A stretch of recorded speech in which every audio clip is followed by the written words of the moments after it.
Hello everyone, welcome to Abhinya Academy. Today we will discuss some important MCQ questions related to organic chemistry. Organic chemistry का सबसे important topic रहता है reaction mechanism, inductive effect, electromeric effect, nucleophiles, electrophiles, mesomeric effect, resonance structure. ये सब topic थोड़ा सा tricky रहता है. तो इसके रिलेटेड कुछ एमसीक्यू क्वेश्चंस जो एग्जाम पॉइंट ऑफ व्यू बहुत ही इंपॉर्टेंट रहेंगे वो आज हम डिस्कस करेंगे. Okay, let's start.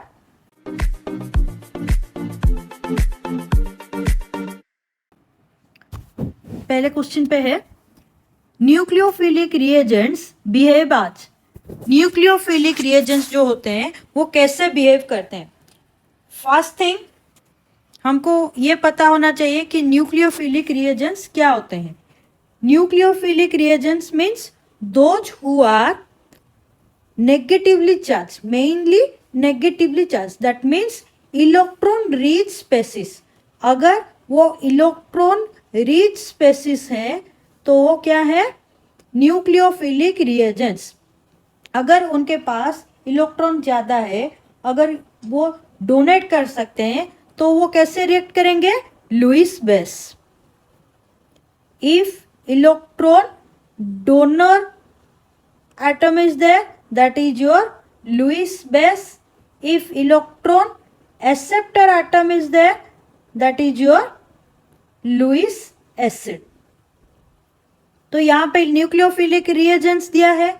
Nucleophilic reagents means that is electron rich species. अगर उसके पास ज्यादा इलेक्ट्रॉन है तो वो डोनेट कर देगा. डोनेट कर देगा means that is your Lewis base.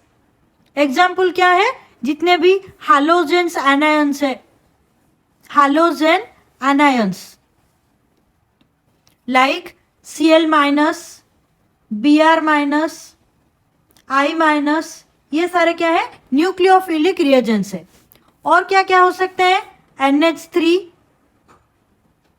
RO minus. RO minus means your alkoxy group. This is the alkoxy group. Cyano group, hydrosulfide group, all these are behave as nucleophilic reagents. Number 2, carbocations bear a dash charge. Carbocations means what, positive charge. कौन सा charge ये bear करता है, positive charge. Carbocation mainly क्या है, carbon which has 3 bonds plus 1 positive charge. Carbon नीचे tetravalency atom, 4 valency है, 3 bond बना दिया है और एक इलेक्ट्रॉन डेफिशिएट है. मतलब ये कार्बन से एक इलेक्ट्रॉन चला गया है. चला गया है तो वो पॉजिटिव चार्ज बियर करेगा. That is the carbocations. Formally इसको क्या बोलते हैं, कार्बोनियम आयंस भी बोलते हैं. अगर methyl carbocation means CH3 plus charge, 3 hydrogen लगेगा और एक पॉजिटिव चार्ज रहेगा. That is your methyl carbocation. If 1, 2 और 3 carbonyl charge, that is your primary carbocation, secondary carbocation, tertiary carbocation, ऐसे भी बोल सकते हैं. एलाइल कार्बोकैटायन ऐसे भी बोल सकते हैं. तो मेनली कार्बोकैटायंस कौन सा चार्ज बियर करता है, positive charge. What is the hybridisation of singlet carbene. Singlet carbene में हाइब्रिडाइजेशन क्या होता है कार्बन का, answer is your sp2. Normally carbenes मतलब क्या है, हैविंग 2 ऑड इलेक्ट्रॉन्स. अगर 2 ऑड इलेक्ट्रॉन है and both the electrons are present in different orbitals और 2 electrons present in the same orbital, जो लोन पेयर बोलते हैं उसको, वो होता है कार्बिन्स.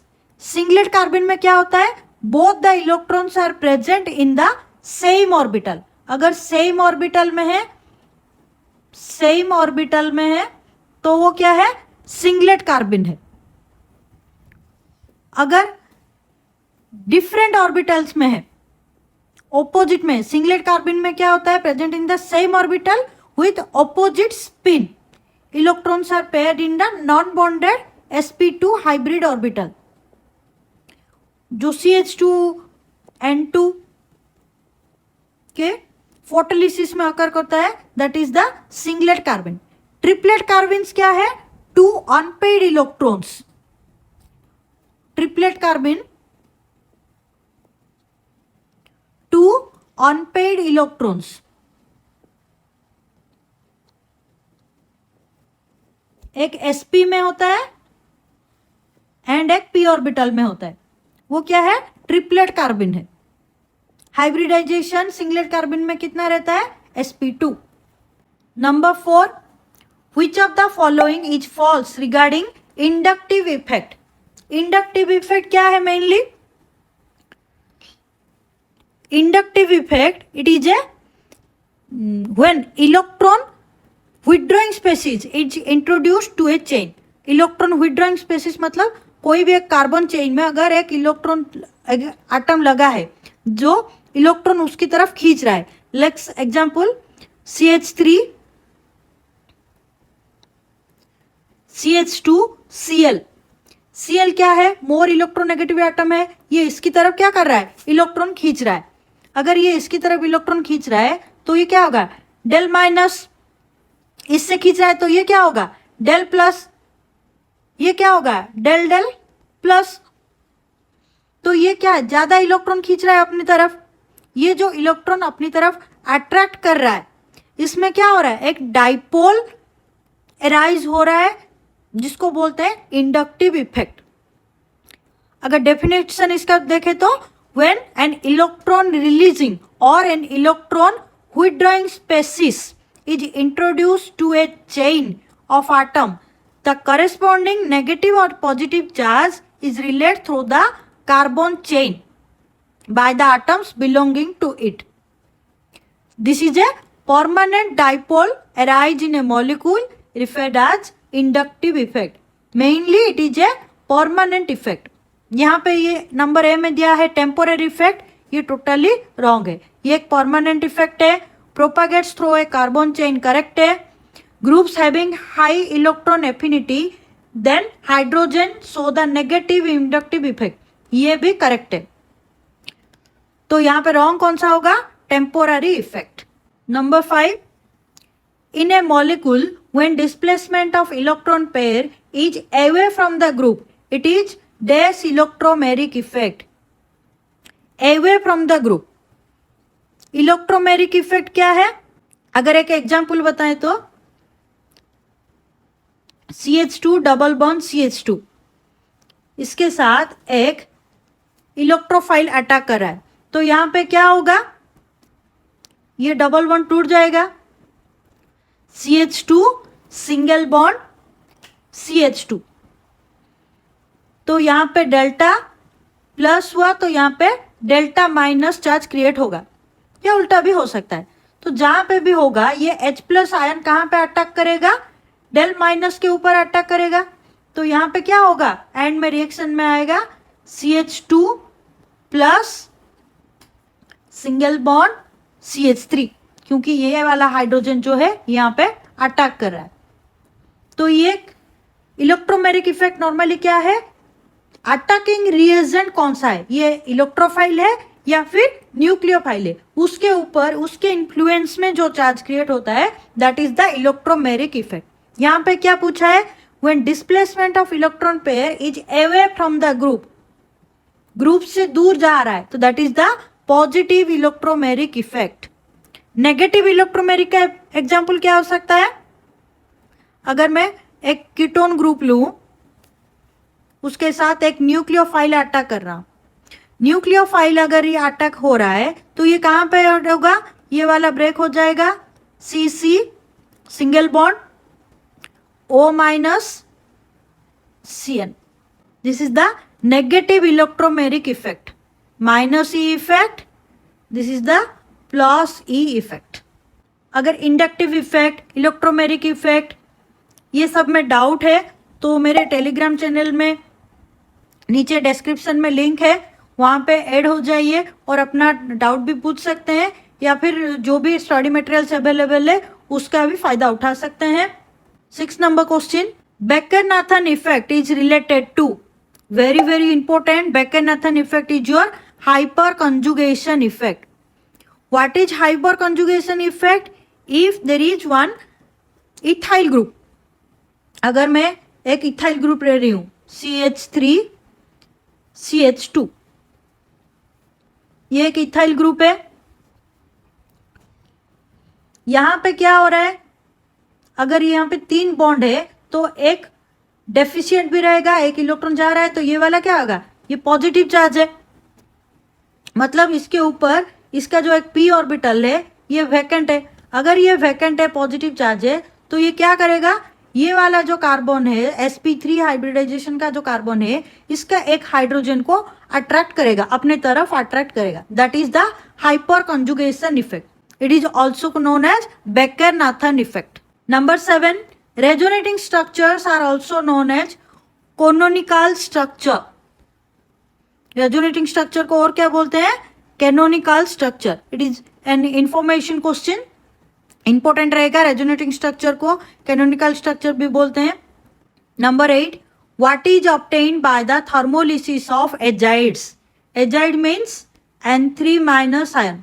अगर N3- आयन को हम थर्मोलिसिस करेंगे तो क्या मिलेगा, नाइट्रिन। नाइट्रिन क्या है, नाइट्रिन का स्ट्रक्चर क्या है, R सिंगल बॉन्ड N और इसका 4 इलेक्ट्रॉन भी ऐसे दिखा सकते हैं। This is the structure of nitrene. अगर एजाइड को थर्मोलिसिस करेंगे तो नाइट्रिन मिलेगा। Number 9, if the total number of bonds between 2 atoms is 3, total number of bonds कितने हैं, 3, and the total number of resonating structure is 2, resonating structure कितने हैं, अगर 2 है तो इसका बॉन्ड ऑर्डर क्या आएगा, एक फॉर्मूला है इसका, total number of bonds between the 2 atoms divided by total number of resonating structure।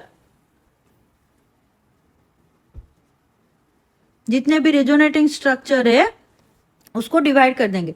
तो यहां पे क्या दिया है, 3/2, that means 1.5। Answer will be your 1.5।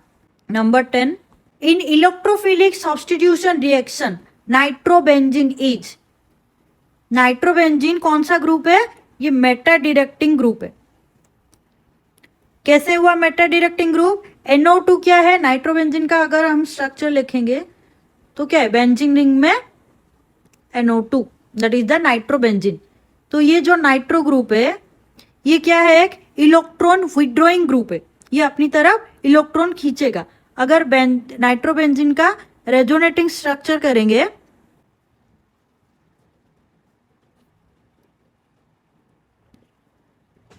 NO2, ये अपनी तरफ इलेक्ट्रॉन खींच रहा है, मतलब ये डबल बॉन्ड से इधर आएगा और यहां से यहां जाएगा। कितने रेजोनेटिंग स्ट्रक्चर बनेंगे, 4 बनेंगे। ये वाला बॉन्ड उठ गया, यहां पे डबल बॉन्ड हो जाएगा, तो यहां पे कौन सा चार्ज रहेगा, पॉजिटिव चार्ज रहेगा।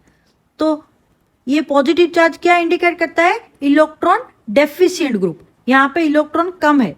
अगर ऑर्थो में इलेक्ट्रॉन कम है तो पारा में भी इलेक्ट्रॉन कम रहेगा, तो ऑर्थो पारा दोनों ही इलेक्ट्रॉन डेफिशिएंट वाला ग्रुप है। अगर इलेक्ट्रॉन डेफिशिएंट वाला ग्रुप है तो लेस इलेक्ट्रॉन डेंसिटी है, तो मोर इलेक्ट्रॉन डेंसिटी कौन सा हुआ, मेटा डायरेक्टिंग ग्रुप हुआ। ये वाले में मोर इलेक्ट्रॉन डेंसिटी है, मोर इलेक्ट्रॉन डेंसिटी। तो नाइट्रो ग्रुप जो इलेक्ट्रॉन विड्रॉइंग ग्रुप है ये कहां पे आके अटैक करेगा, Meta directing group. Number 11, the most common type of reaction in aromatic compound is. जितने भी एरोमेटिक कंपाउंड है उसमें most common type of reaction कौन सा है, electrophilic substitution reaction. Electrophilic substitution reaction most important question, most common type of reaction in aromatic compound. ये NEET में भी आ चुका है और बहुत सारे कॉम्पिटिटिव एग्जाम्स में भी आ चुका है। बेंजीन रिंग क्या है? एक एक्टिवेटिंग डीएक्टिवेटिंग ग्रुप दोनों ही है। इलेक्ट्रॉन डोनेटिंग ग्रुप डीएक्टिवेट करता है। इलेक्ट्रॉन एक्टिवेटिंग ग्रुप कौन सा है? ऑर्थो एंड पैरा पोजीशन को करता है बेंजीन रिंग में। डीएक्टिवेटिंग ग्रुप मेटा पोजीशन को करता है। तो इलेक्ट्रोफिलिक सब्स्टिट्यूशन रिएक्शन मतलब इलेक्ट्रोफाइल जो वो सब्स्टिट्यूट हो जाता है। तो एरोमेटिक रिंग बेंजीन हो जो क्या है इलेक्ट्रॉन रिच कंपाउंड से डबल बॉन्ड है, उसमें बेंजीन रिंग में क्या है?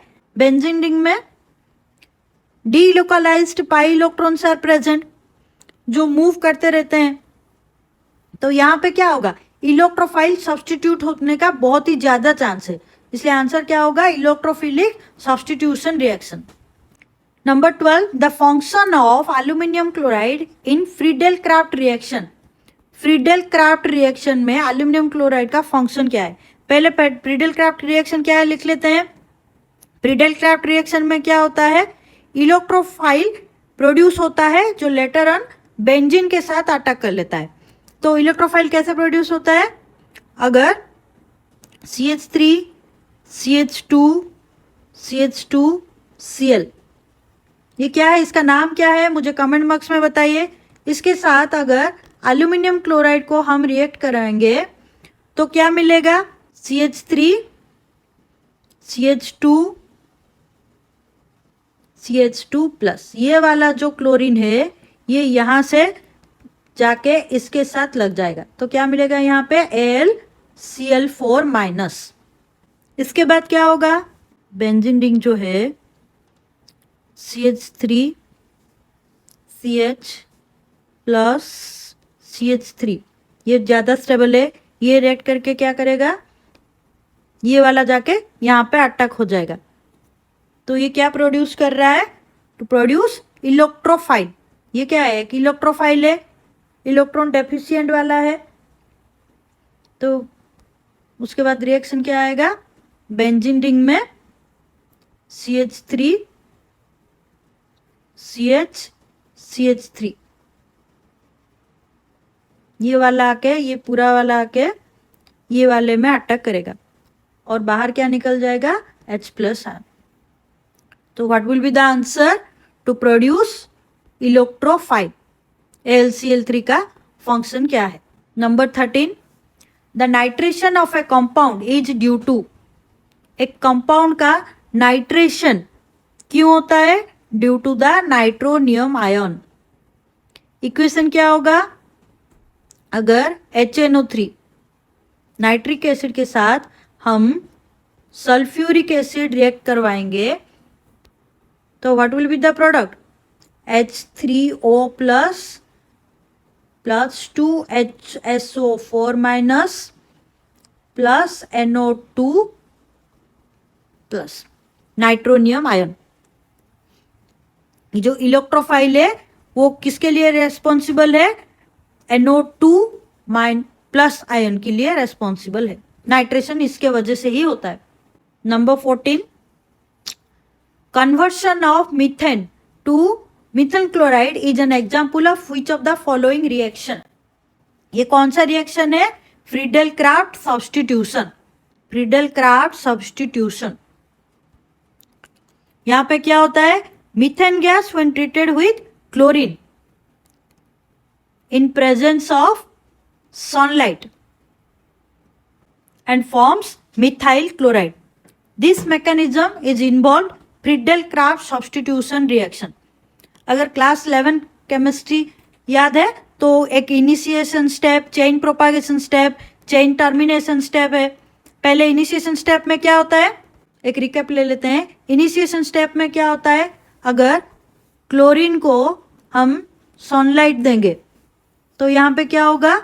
फ्री रेडिकल फॉर्म होगा। ये क्या है? इनिशिएशन स्टेप है। इसके बाद चेन प्रोपागेशन स्टेप होता है जिसमें क्लोरीन का एक फ्री रेडिकल किसके साथ रिएक्ट करता है? मीथेन के साथ, जिससे क्या फॉर्म होता है? HCl plus CH3 radical.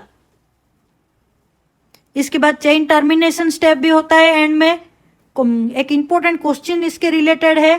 Chain propagation step में मतलब फ्री रेडिकल जो फॉर्म होता है प्रोडक्ट साइड में कौन से स्टेप में होता है? चेन प्रोपागेशन स्टेप में होता है। तो यहाँ पे आंसर क्या होगा? Free radical substitution. Last question of this session. बहुत सारे बच्चे हैं वो क्या कर रहे हैं, मतलब बिना सब्सक्राइब करके भी वीडियो देख रहे हैं। वो अच्छी बात है, कोई बुरी बात नहीं है, आप देख सकते हो, बट सब्सक्राइब कर दोगे तो मुझे और ज़्यादा मोटिवेशन मिलेगा। Last question, addition of hydrochloric acid to vinyl chloride gives 1,1 dichloroethane because of. ये कौन सा रिएक्शन है? कौन सा रूल यहाँ पे फॉलो होता है?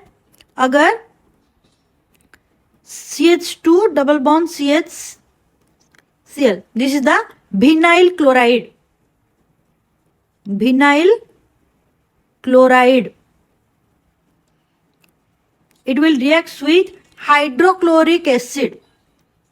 अगर ये हाइड्रोक्लोरिक के साथ रिएक्शन कर रहा है तो क्या फॉर्म हो रहा है? CH3 CH2 chlorine. एक क्लोरीन पहले से था, यहाँ पे H+Cl- फॉर्म होके और एक क्लोरीन आके ऐड हो रहा है, H+ आयन बाहर जा रहा है। That is the addition reaction. यहाँ पे कौन सा रूल फॉलो हो रहा है? मार्कोनिप्सोप रूल। मार्कोनिप्सोप रूल क्या है? जहाँ पे लेस नंबर ऑफ हाइड्रोजन है वहां पे आके एक नेगेटिव आयन अटैच होगा। क्लास 11 केमिस्ट्री में पढ़े थे मार्कोनिप्स रूल, एंटी-मार्कोनिप्स लॉ, उसी के हिसाब से ये हो रहा है। तो ये जितने भी ऑप्शंस है यहाँ पे कहीं पे भी ये मार्कोनिप्सोप रूल के एडिशन रिएक्शन कुछ भी नहीं दिया है। तो यहाँ पे आंसर क्या होगा? None of these. 15 number is your none of these answer.